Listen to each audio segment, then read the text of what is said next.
Assalamualaikum warahmatullahi wabarakatuh. Kami dari kelompok D Ilmu Kealaman Dasar ingin mempresentasikan tentang metode ilmiah sebagai ciri IPA. Sebelumnya saya akan memperkenalkan diri terlebih dahulu. Nama saya Dania Maharani dengan NPM 2021 1450 1069. Metode ilmiah sebagai ciri IPA.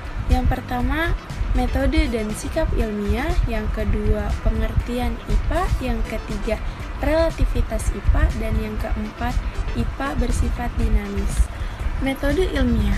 Metode ilmiah adalah suatu proses keilmuan untuk mendapatkan pengetahuan secara sistematis melalui bukti fisik atau suatu prosedur tata cara sistematis yang digunakan para ilmuwan untuk memecahkan masalah-masalah yang dihadapi.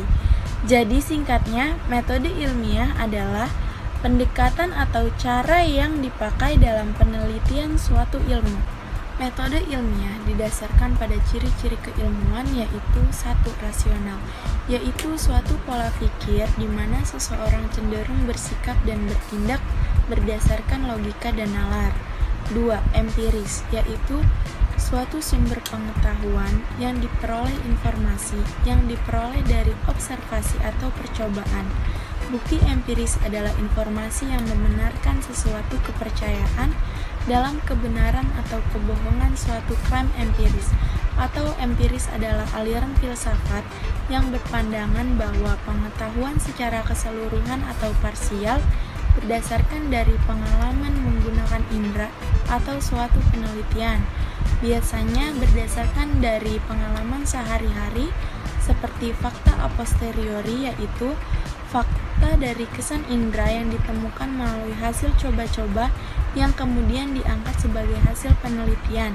3. Sistematis, yaitu segala usaha untuk menguraikan dan merumuskan sesuatu dalam hubungan yang teratur dan logis, sehingga membentuk suatu sistem yang berarti secara utuh, menyeluruh, terpadu, dan mampu menjelaskan rangkaian sebab, akibat, menyangkut objeknya.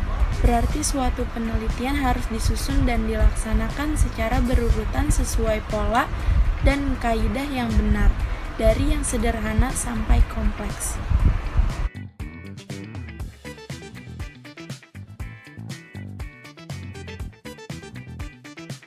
Perkenalkan, nama saya Cika Marinda Putri, NPM saya 2021 1450 1068. Langkah-langkah yang terdapat pada proses ilmiah. 1. Perumusan masalah, yaitu masalah adalah sesuatu yang harus diselesaikan. Masalah timbul karena ada kesenjangan antara harapan dan kenyataan. Kepekaan terhadap kesenjangan yang terjadi mempengaruhi kemudahan seseorang menemukan masalah yang dipengaruhi oleh latar belakang, pendidikan, ketertarikan, dan perhatian untuk mempermudah memecahkan masalah. 2. Mengumpulkan keterangan, yaitu segala informasi yang mengarah dan dekat pada pemecahan masalah yang sering disebut juga mengkaji teori atau kajian pusaka. Untuk memperoleh teori-teori yang bersifat umum, untuk pemecahan masalah, kita bersifat khusus. Ada yang namanya penalaran deduktif. Kita harus pintar memilih teori-teori yang sesuai atau tepat untuk mendekati permasalahan yang telah dirumuskan. 3.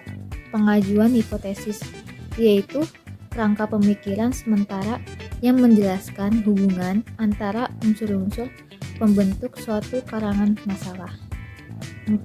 Deduksi hipotesis, langkah perantara menjembatani permasalahan rasional, identifikasi fakta-fakta dalam hubungannya dengan hipotesis yang diajukan, hipotesis yang dirumuskan, teori ilmiah yang sudah ada biasanya pada penelitian kuantitatif.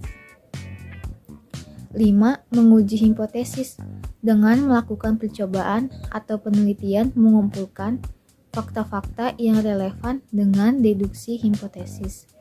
Jika fakta hipotesis, maka hipotesis yang diajukan adalah benar atau diterima karena didukung dengan fakta yang ada. Dan sebaliknya, jika tidak sesuai dengan hipotesis, maka hipotesis akan ditolak.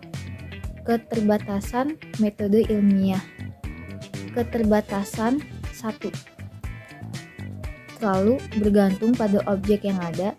2. Kurang valid karena tidak semua hasil dari metode atau penelitian di suatu daerah akan bisa diterapkan untuk daerah lain. 3. Membutuhkan waktu yang lama karena penelitian dilakukan secara berulang. 4. Membutuhkan biaya yang sangat mahal. 5. Metode ilmiah, ilmu pengetahuan ilmiah, data, pengamatan panca indera, keterbatasan menangkap suatu fakta. 6. Kesimpulan dari data yang tidak benar. Kebenaran bersifat tentatif, benar manakala belum ada yang menolak kesimpulan itu. 7. Tidak bisa menjangkau baik dan buruk atau sistem nilai keindahan, bahkan menjangkau untuk menguji adanya Tuhan.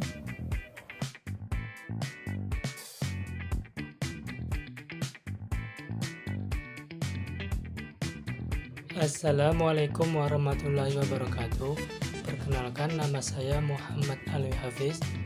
NPM saya 202114501036. Di sini saya akan menjelaskan tentang keunggulan metode ilmiah. Yang pertama, metode ilmiah dapat memberikan latihan dan kebiasaan berpikir sistematis, logis, dan analitis. Yang kedua, menempuh sikap yang baik, jujur, objektif, terbuka, disiplin, dan toleran. Yang ketiga, menolak paham tahayul dan pendapat a priori atau menolak suatu pendapat tanpa adanya bukti nyata. Ciri-ciri khas ilmu. Yang pertama, objektif, yaitu bebas dari prasangka perseorangan dan kesukaan pribadi. Metodik, harus mencapai keseluruhan yang secara logis koheren. Adanya sistem dalam penelitian atau metode. Yang kedua, sistematik, yaitu berbagai keterangan dan data tersusun sebagai kumpulan pengetahuan itu mempunyai hubungan dan ketergantungan. Yang ketiga, universal, yaitu berlaku kepada semua orang atau semua orang di dunia. Yang keempat, analitik, yaitu membeda-bedakan pokok soalnya ke dalam bagian-bagian yang terperinci untuk memahami berbagai sifat, hubungan, dan peranan masing-masing. Yang selanjutnya, verifikatif, yaitu dapat diperiksa kebenarannya oleh siapapun. Sikap ilmiah. Yang pertama, mencintai kebenaran yang objektif dan adil. Yang kedua, menyadari bahwa kebenaran ilmu tidak absolut. Yang ketiga, tidak percaya pada tahayul, astrologi, maupun untung-untungan. Yang keempat, ingin tahu lebih banyak. Yang kelima, tidak berpikir secara prasangka. Yang keenam, tidak percaya kebenaran tanpa bukti. Yang ketujuh, optimis, teliti, dan berani menyatakan kesimpulan yang menurut keyakinan adalah benar. Pengertian IPA. IPA merupakan ilmu yang sistematis dan dirumuskan berdasarkan gejala kebendaan, terutama berdasarkan pengamatan dan induksi atau pengetahuan teoretis yang diperoleh dengan metode khusus. IPA adalah suatu pengetahuan teoretis yang diperoleh atau disusun dengan cara yang khas atau khusus, yaitu melakukan observasi, eksperimentasi, penyimpulan, penyusunan teori, eksperimentasi, observasi, demikian seterusnya, di mana setiap langkah saling berkaitan. Sejak digunakan metode ilmiah dalam penelitian ilmiah, maka dimulailah IPA modern yang berkembang pesat. Perintis IPA modern yang pertama, Galileo Galilei, Isaac Newton, Robert Boyle, Antonio Laurent.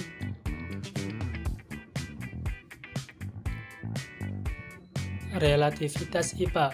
Yang pertama, fenomena yang sama terkadang dideskripsikan dengan cara yang berbeda. Yang kedua, fenomena gerakan matahari terbit dan terbenam dari timur ke barat. Yang ketiga, relativitas timbul dari pengamat yang terlibat dalam fenomena itu atau sebagian saja. Yang keempat, pengamat pohon bergerak di dalam kereta berbeda dengan pengamat yang berada pada jeep.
Dan yang terakhir, IPA bersifat dinamis.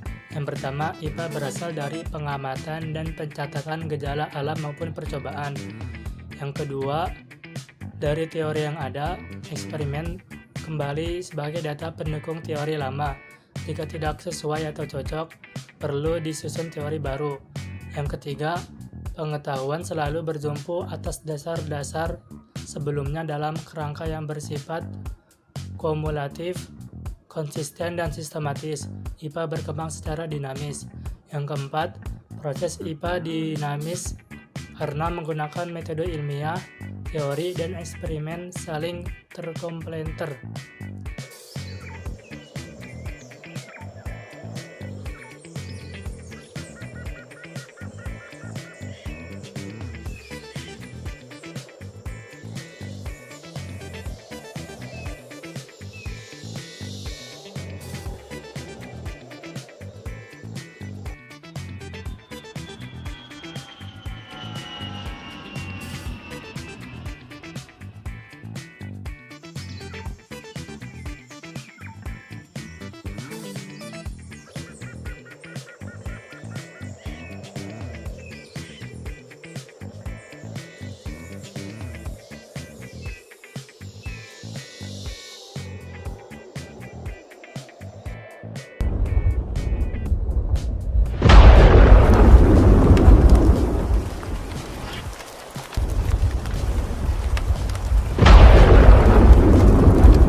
Cukup sekian yang dapat kami sampaikan.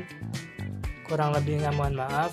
Burung Irian, burung cenderawasih. Cukup sekian dan terima kasih. Assalamualaikum warahmatullahi wabarakatuh.